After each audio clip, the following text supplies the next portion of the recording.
Chapter 4 of the Golden Age is called Cockatoos, and in my personal opinion, it is one of the most telling chapters and one of the chapters that has the most that we can see about what this novel is truly all about. The reason why I want to take you through it today is because so much of what I have spoken to students about when it comes to studying any text is looking at how the texts have been put together and the decisions made by the author and how to really analyse from that point of view so that we've always got that direct sort of writing and analysis of text in our essays, be it for the SAC or the exam or whatever it might be that we're getting ready for. And so I'm going to really quickly today take you through a few things that happened in Chapter 4 that really stood out to me that might aid you in your understanding of what the Golden Age might be all about, or perhaps just give you some really good symbols and ideas that you can use when you are studying this text for yourself. And so the chapter is called Cockatoos, and generally what happens is that we have these cockatoos that are flying over the Golden Age and the children hear them. The children know that that is a sign that perhaps there is rain to come. The cockatoos then fly over Ida and Maya's house. And so it's the same birds that have flown over the Golden Age that are now flying over the Gold's house. And what happens between Ida and Maya is that there is this separation between the two of them. Essentially, for the rest of the chapter, Maya tries to convince Ida to play the piano, and when she won't, he tells her that it's time to go to bed, and she refuses to because her nightmares are worse when she is really tired. And so she stays up and she has another glass of brandy. And so that is the 20-second summation of it. So why is it that I find it to be such an excellent chapter for us to study and to understand? To start with, we have the very clear structural choice that has been made by Joan London to have two different sets of characters undergo the exact same experience. And in this case, it is the hearing of the cockatoos flying overhead. What's telling about it, though, is that for the Australian children, it is this sound of familiarity and that there is rain perhaps on the way and that this is something that is good and something that is comforting. However, when Maya hears it, there is this Australian sound and that she describes as melancholy and harsh. And so there are so many things that we could get from that. We could talk about the familiar and the unfamiliar, the foreign and what is comfortable to us, and how the same sound and the same experience could be interpreted so differently by different people.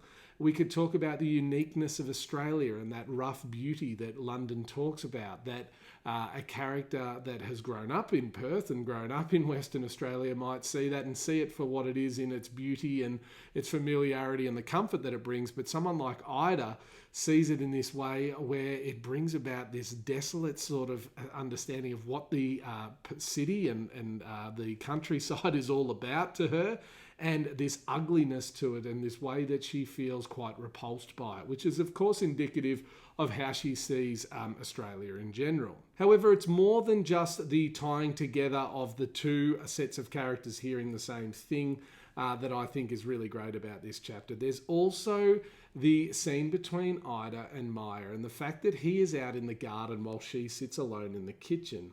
And so what that represents to me in my interpretation of that is their different attitudes and their different approaches to how they aim to assimilate to Australia. Ida is keeping herself separate. She is keeping herself insular and inside. She isn't venturing outside into the garden. She's staying inside on her own. There is that separation between them as a couple, that even though they are together and they've made this journey together and they've been through so much together, we do have this understanding of there being somewhat of a chasm that exists between them. And that's shown by the fact that London depicts one of them being inside and one of them being outside. What's really telling for me, though, is the fact that Maya has been described as being in the vegetable patch. And so there's this idea of him trying to assimilate to Australia. He's quite literally got Australian soil between his fingers and running through his hands. This idea of him being a part of the earth and trying to become a part of that. And of course, we understand that Ida isn't doing any of that. And so we can start to talk about those things when we analyse this text in the approaches that these characters take and what London can say to us about the challenges that they have in assimilating, but the different approaches that both of Frank's parents take to this. Tragically, at the end of the chapter as well, we also get this sense of the lingering effects of the war, and how at many times, I know the first time that I read through the Golden Age, I found Ida quite a difficult character. However, on subsequent readings, I had much more sympathy for her, and it was scenes such as these where we can understand that she might be a little cold, a little distant, a little aloof, perhaps feeling that she's superior to others, and sometimes that can be quite grating as a character.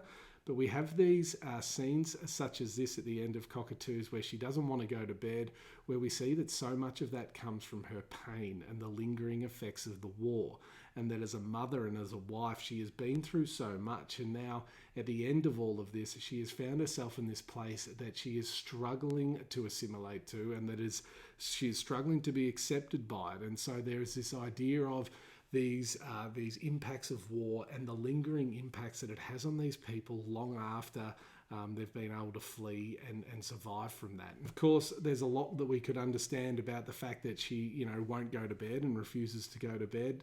And on a very basic level, it speaks of her restlessness and her inability, just as at the beginning of the chapter, with the sound of the cockatoos being so harsh and something that she doesn't see as familiar or comforting. The chapter then concludes with her being unable to rest, to find calm, to find any sense of peace in this country. And so she chooses to stay up.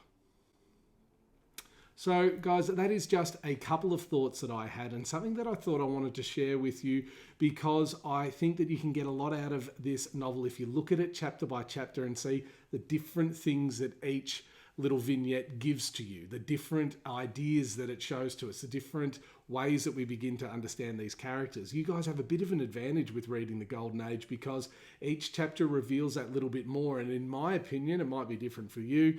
It's a little bit easier to understand the text and the different ways that we can see it when we have all of these different little sparks that are coming to us throughout the whole thing. I hope that you've enjoyed it. We have our main video on the Golden Age, which you may not have seen yet. I hope you have. Please check that out. There's lots more in there that you can really get stuck into. We also have a video about how to respond to questions from the 2019 exam on the Golden Age. So check that out too if you haven't yet. Of course, if you check out our channel and if you subscribe, that'd really help us out.